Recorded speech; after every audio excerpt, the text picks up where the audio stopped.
नमस्कार दोस्तों, मैं नितिन श्रीवास्तव स्वागत करता हूं आप सभी का ऊंची उड़ान के इस प्लेटफॉर्म पे। जी हाँ दोस्तों, इस सेक्शन में हम बात करते हैं करंट अफेयर्स की।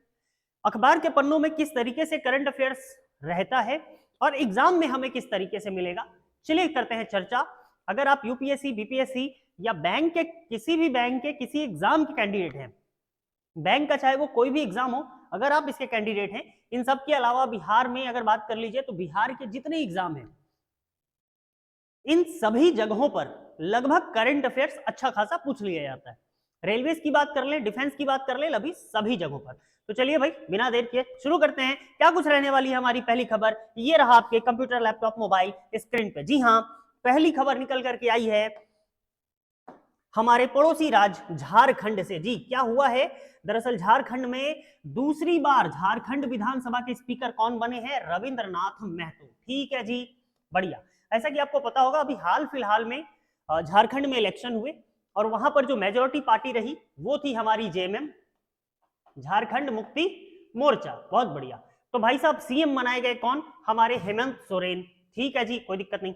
अच्छा, जब सीएम बन गया, सारी चीजें हो गई, तो एक स्पीकर होता है भाई साहब, उनकी देख रेख में सदन की कार्रवाई चलती है। बोले हाँ जी, किसे बनाया जाए? तो क्या होता है कि इसकी एक वोटिंग प्रोसेस होती है, उसमें से चुन लिया जाता है कि हाँ भाई ये आदमी ठीक है, इनको बना दो। तो नाला विधानसभा क्षेत्र है हमारा, ठीक है जी, झारखंड में नाला विधानसभा क्षेत्र है। यहां से जो विधायक चुनकर गए थे, जिनका नाम है रविंद्रनाथ महतो, इनको क्या किया गया है कि दोबारा सेकेंड टाइम ये बने हैं। इसका मतलब सर पहला बार भी अनुभव था, तब इनको क्या किया गया है, इस बार इनको बनाया गया है। ठीक है जी। अच्छा भाई साहब कोई दिक्कत नहीं। इसके बाद अगली खबर क्या कुछ रहने वाली है हमारे अखबार के पन्नों में। ब्राजील में खेला जाएगा महिला फुटबॉल विश्व कप 2027। जी हाँ, ये अक्सर एग्जाम में पूछ लेता है कि जरा ये बताओ 2025 में वर्ल्ड कप क्रिकेट कहाँ खेला जाएगा, महिला फुटबॉल कहाँ खेला जाएगा। तो ये सारा सवाल हमारे एग्जाम में रहता है। याद रखना है कहां पर होगा, ब्राजील में होगा। कब होगा? 2027 में होगा। बहुत अच्छा, कहीं कोई दिक्कत नहीं। ठीक है जी। इसकी घोषणा की हमारे फीफा ने। फीफा दरअसल क्या है कि ये फुटबॉल के लिए सबसे बड़ी संस्था है। जैसे आईसीसी है क्रिकेट के लिए, फीफा है फुटबॉल के लिए। बोला बहुत बढ़िया, कोई दिक्कत नहीं। चलिए भाई, अब हम बात करेंगे कि हमारा ये जो ब्राजील है, ये पहला ऐसा क्या देश बना है, दक्षिण अमेरिकी देश बना है, जो पहली बार फुटबॉल को क्या करेगा, होस्ट करेगा, फुटबॉल विश्व कप को होस्ट करेगा। और इस टूर्नामेंट में अगर बात करें तो कुल मिलाकर के लगभग 32 टीमें भाग लेंगी। और अगर अभी इसके करंट विजेता की बात करें कि भाई महिला फुटबॉल टीम के जो अभी विश्व कप विजेता कौन है, हम बात करेंगे स्पेन का। ठीक है जी। और तीन चार चीज आपको याद रखनी है। 2027 में होने वाला महिला फुटबॉल विश्व कप कहां होगा? पहला ब्राजील में होगा। बहुत बढ़िया। पहली बार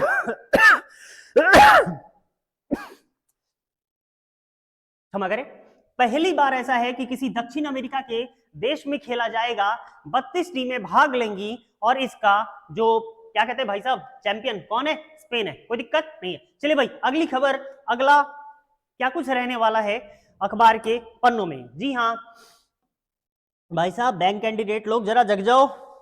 अब तो एसबीआई की बहाली भी आ गई है भाई साहब, जूनियर एसोसिएट की बहाली आ गई है ना। तो करंट अफेयर्स तो पूछ लिया जाता है, तो बैंकिंग स्पेशल यहां पर आपको देखने के लिए मिलेगा। क्या हुआ है भाई साहब, तो एडीबी जो है हमारा, यानी कि एशियन डेवलपमेंट बैंक, एशियाई विकास बैंक। ठीक है जी, जरा कमेंट बॉक्स में जल्दी बताएंगे कि एडीबी का मुख्यालय कहां है। तो एडीबी ने क्या किया है कि भारत के विकास दर का जो अनुमान है वो 6.5% कर दिया है। पहले कितना था घटा करके, अच्छा घटाया है, इसका मतलब पहले कुछ बनाया होगा। हाँ जी, पहले इन्होंने कहा था कि 7% की दर से 2024-25, क्या कहा, 7% की दर से विकास दर जो रहने वाला है वो भारत का 2024-25 के लिए 7% पहले बताया था। लेकिन अब उन्होंने बताया कि नहीं भाई साहब, हमसे थोड़ी गड़बड़ी हो गई है ना, मार्केट और माहौल को देखते हुए 6.5% ठीक है, कोई दिक्कत नहीं। अच्छा 24-25 के लिए लगाया अनुमान, इसके साथ साथ इन्होंने क्या किया, 25-26 के लिए भी अनुमान लगा दिया। और 25-26 के लिए कहा इन्होंने, देखो भाई 24-25 में हम 7% बोले थे, है ना, 0.5 कम कर दिए। और देखो 25-26 के लिए इन्होंने बताया था, पहले कितना बताया था, 7.2, है ना जी, कहा कि 7.2%। ठीक, इतना प्रतिशत 7.2% वृद्धि दर रहने वाली है, विकास दर जो है भारत की रहने वाली है। लेकिन उस पर भी अब इन्होंने क्या किया है, कटौती किया और कहा है कि नहीं नहीं भाई साहब 24-25 के लिए 7% ले लो, सॉरी 25-26 के लिए 7%, ठीक है जी। तो एशियाई विकास बैंक, एशियन डेवलपमेंट बैंक की तरफ से 24-25 में जो अनुमान रखा गया है 6.5%, और 25-26 के लिए जो रखा गया है वो 7% रखा गया है, ठीक है जी। तो पूछा जा सकता है कि पहले का अनुमान कितना था, और बैंक के एग्जाम में ये बिल्कुल पूछ लिया जाता है।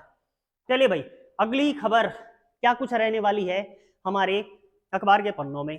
जी हाँ जी, ट्रंप साहब से एक निकल करके आ गई एक न्यूज है ना जी, वो अमेरिकी राष्ट्रपति हमारे डोनाल्ड ट्रंप साहब, वहां से एक न्यूज निकल करके आई। बोले भाई साहब क्या हुआ, कहा कि इनको टाइम्स पर्सन जो है ऑफ द ईयर का सम्मान मिल गया। बोले times person of the year, भाई ये होता क्या है, हमने कहा एक टाइम्स मैगजीन है एक, है ना जी, उस पर वो क्या करते हैं, वो हर साल किसी न किसी को नॉमिनेट करते हैं कि भाई साहब हाँ इस बार का ये आदमी बहुत बेहतरीन रहा। तो इससे पहले भी ट्रंप साहब ये सेकंड टाइम है ना, ये ट्रंप साहब का क्या है भाई साहब सेकंड टाइम है। बोला अच्छा जी पहले भी हो चुका, हमने कहा 2016 में जब इन्होंने इलेक्शन जीता था, तब की बात है, 2016 में इन्होंने क्या किया था, जब जीता था तो इसके लिए भी इन्हें person of the year nominate किया गया था। ट्रंप के अलावा अगर बात करें, हमारी कमला हैरिस, एलन मस्क, और इजराइल के जो प्रधानमंत्री हमारे कौन है भाई साहब, बेंजामिन नेतन्याहू, ठीक है जी। वेल्स की जो राजकुमारी है केट, इतना ही नहीं हमारे मोदी जी भी हैं, ये भी पहले नॉमिनेट हो चुके हैं।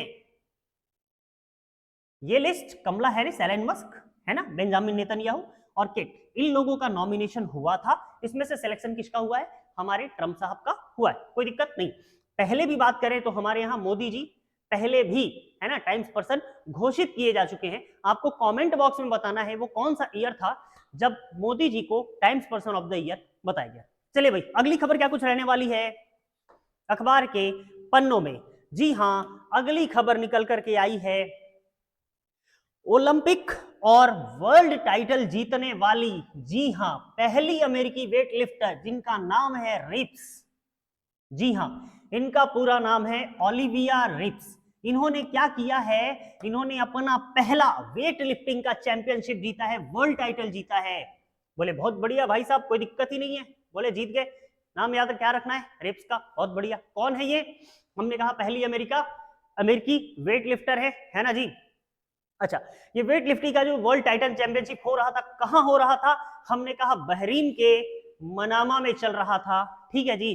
और इसमें इन्होंने क्या किया है कि 267 केजी, जी हाँ, 267 ग्राम का वजन उठा करके और इन्होंने इस टाइटल को अपने पास हासिल किया, ठीक है जी।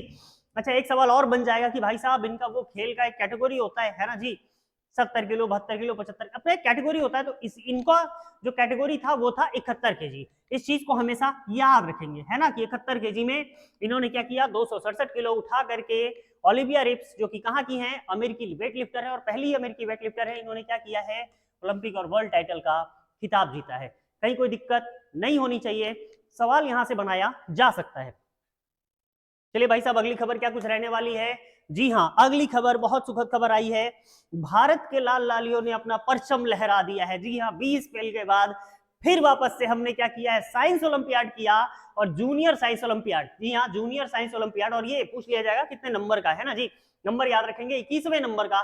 इसमें भारत को सभी 6 गोल्ड मेडल मिले हैं। जी हाँ, सभी 6 स्टूडेंट ने गोल्ड मेडल हासिल किया है, ठीक है। ये भारत के लिए बहुत बड़ी उपलब्धि है कि भाई साहब वर्ल्ड जूनियर साइंस ओलंपियाड हो रहा है और इसमें भारत के, अच्छा इसमें कौन कौन लोग शामिल है जरा इसकी भी चर्चा कर लेते हैं। तो जयपुर से हमारे भाव्या गुनवाल हैं, जितेंद्र साहब को दिख जाएंगे, ठीक है जी। इसके बाद हम बात करें मानस गोयल, श्वेता अग्रवाल, हर्षित सिंगला, है ना, ये तीनों कहां से हैं, पंजाब से ही हैं, और प्रणीत माथुर ये कहां के हैं, गुजरात से हैं। तो 6 बच्चों ने क्या किया है, जूनियर साइंस ओलंपियाड जीता है। और सबसे मजेदार बात यह है कि इन सब की उम्र 16 साल से कम की है।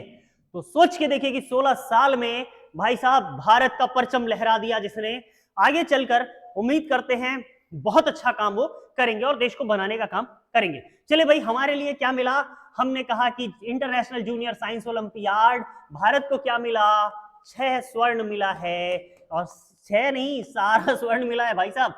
जितने खिलाड़ी गए थे, 6 खिलाड़ी गए थे, 6 के 6 खिलाड़ियों ने स्वर्ण ही जीता है।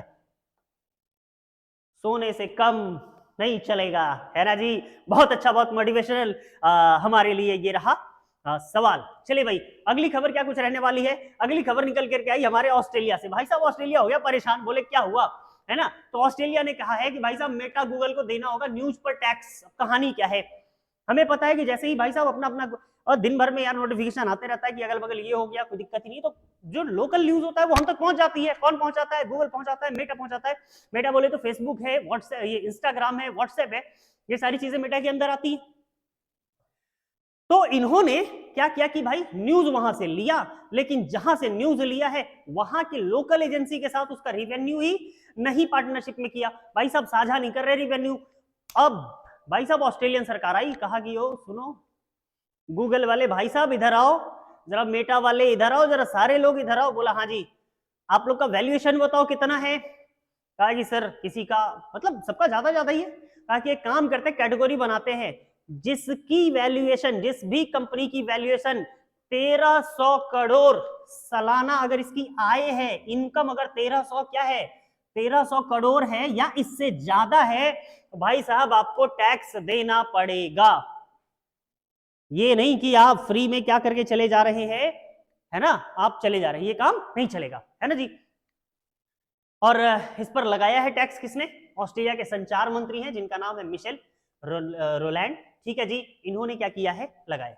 किस किस कंपनी पर है, मेटा हो गया, गूगल, अल्फाबेट या बास डायमंड जैसी जो बायडांस ऐसी जितनी कंपनियां हैं, इन कंपनियों पर लागू किया जाएगा। कब से लागू किया जाएगा, तो बेसिक सी बात है, नए साल में होगा, है ना जी। जाते हुए दिसंबर में क्या ही लागू करना, तो नए साल में इसे लागू किया जाएगा। चलिए भाई, बहुत अच्छी खबर रही। जरा जल्दी से कमेंट बॉक्स में बताएंगे कि ऑस्ट्रेलिया की राजधानी कहां है। जी हाँ, कैपिटल ऑफ ऑस्ट्रेलिया। जल्दी अगली खबर पर चलेंगे। हाँ जी, आजकल एक बहुत चर्चित, एक्चुअली इस पर चर्चा बहुत ज्यादा हो रही है, प्लेसेस ऑफ वर्शिप एक्ट 1991। जी हाँ, the places of worship act 1991। इस चीज को जरा याद रखना है, क्या है ये प्लेसेस ऑफ वर्शिप एक्ट। नाम से समझ में आया, प्लेसेस ऑफ वर्शिप, पूजा करने की जगह। हाँ जी, कोई दिक्कत नहीं। तो इस प्लेसेस ऑफ वर्शिप एक्ट 1991 में कहा गया कि 15 अगस्त, है ना, 15 अगस्त 1947 से पहले का जो विवादित स्थल है, सिर्फ इस पर सुनवाई की जाएगी।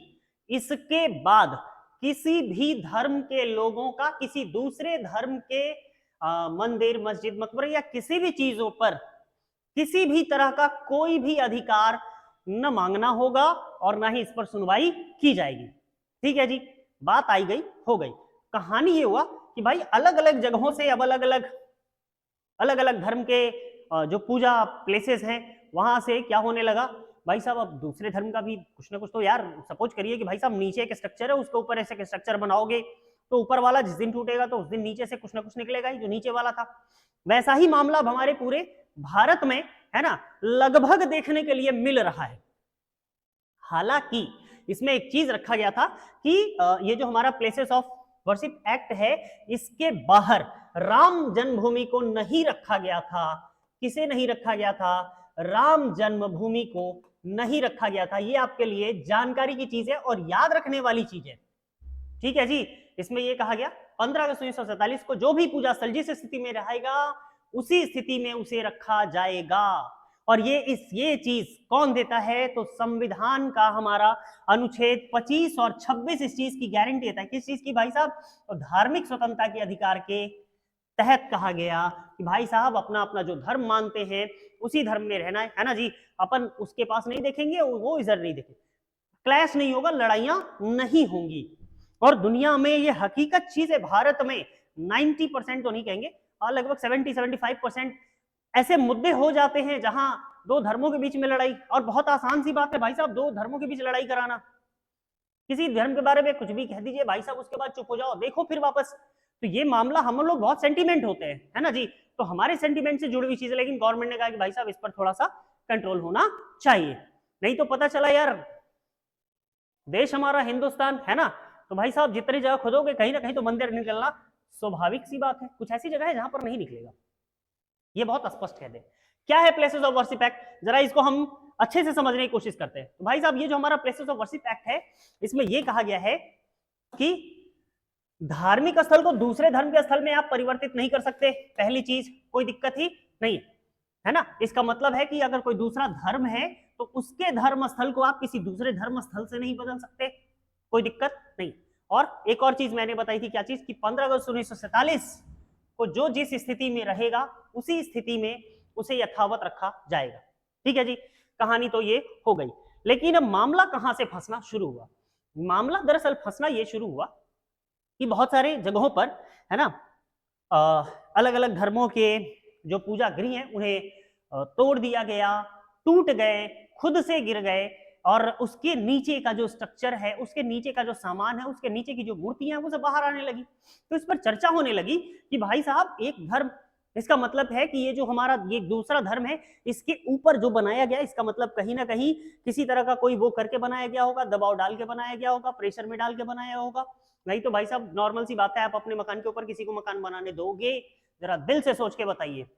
नहीं, हम यहाँ पे किसी तरह की कोई राजनीतिक या वो मेरा कोई वैसा उद्देश्य नहीं है, धार्मिक भावना को भड़काना उद्देश्य नहीं है, बट ये सच्चाई है कि अगर आप अपने मकान पे किसी को बनाने नहीं देंगे और अगर आपका मकान बन गया है तो आप उसे तोड़ने भी तो नहीं देंगे।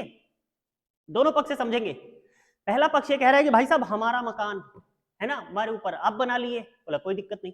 दूसरे तरफ से सोचो, जिसका मकान बना है आप उसे तोड़ने की बात कर रहे हो, भाई साहब जिसका बन गया उसको भी तोड़ो, ये तो गलत चीज है। इसी को लेकर के थोड़ा सा कंट्रोवर्सी चल रही है। ठीक है जी, तो हमने कहा कि भाई साहब जरा देख लेते हैं, ये जो हमारा प्लेसेस ऑफ वर्शिप एक्ट है, इसमें 4 बातें बताई गई हैं, वो हमें जाननी चाहिए। क्या है? सबसे पहला तो ये सेक्शन 3। सेक्शन 3 ये कहता है कि 15 अगस्त 1947 के बाद धार्मिक स्थल में किसी तरह का कोई भी बदलाव नहीं किया जाएगा, जो जिस रूप में है उसी रूप में रहेगा। ठीक है जी, पहली बात। सेक्शन 3 क्या कहा? 15 अगस्त 1947। दूसरा खबर क्या है भाई साहब? प्लेसेस ऑफ वर्शिप एक्ट के अंदर दूसरा जो हमारा सेक्शन है इसे कहते हैं 4 का 2। जी हाँ, 4 का 2 क्या कहता है? पहला तो कहा कि भाई साहब 15 अगस्त 1947 के बाद कोई दावा नहीं, और दूसरा कि 15 अगस्त 1947 के पहले, इससे पहले जो विवाद हुआ है उस पर कोई नया मुकदमा भी नहीं आना चाहिए, बात भी नहीं उठेगी, नया मुकदमा भी नहीं आएगा। बोले बहुत बढ़िया, कहीं कोई दिक्कत नहीं। ठीक है जी। अच्छा, इसके बाद जो तीसरी बात है वो सेक्शन 5 में है, और क्या कहा? सेक्शन 5 में इसे कहा गया कि राम जन्मभूमि, मैंने अभी समझाया कि राम जन्मभूमि इससे बाहर रखा गया है। किस सेक्शन में है? सेक्शन 5 में है। किसे रखा गया है? राम जन्मभूमि और बाबरी मस्जिद पर ये क्या नहीं होता है? लागू नहीं होता है। ठीक है जी, 3 बातें तो हो गई, और चौथी और सबसे इंपॉर्टेंट बात यह है कि भाई साहब आपको जो सेक्शन 6 हमारा, इसके तहत जो सेक्शन 6 है वो ये कहता है कि भाई साहब देखो, सेक्शन 3 का एवोल्यूशन नहीं कर सकते, सेक्शन 3 मानना होगा। अगर नहीं माने सेक्शन 3 तो 3 साल तक की आपको क्या दे दी जाएगी? सजा दे दी जाएगी। भाई साहब सेक्शन 3 क्या था, जरा याद करिए। हमने कहा सेक्शन 3 15 अगस्त 1947 के बाद किस तरह कोई भी, हो गई बात। अब अगर आप किसी भी तरीके से क्या करेंगे, कानून का उल्लंघन करेंगे, कितने सालों की सजा होगी? 4 सालों की, क्षमा करें, 3 सालों की सजा होगी। ठीक है जी। और ये रहा हमारा प्लेसेस ऑफ वर्शिप एक्ट, और ये था सेशन। कैसा लगा बताइएगा जरूर। सेशन में बने रहने के लिए धन्यवाद।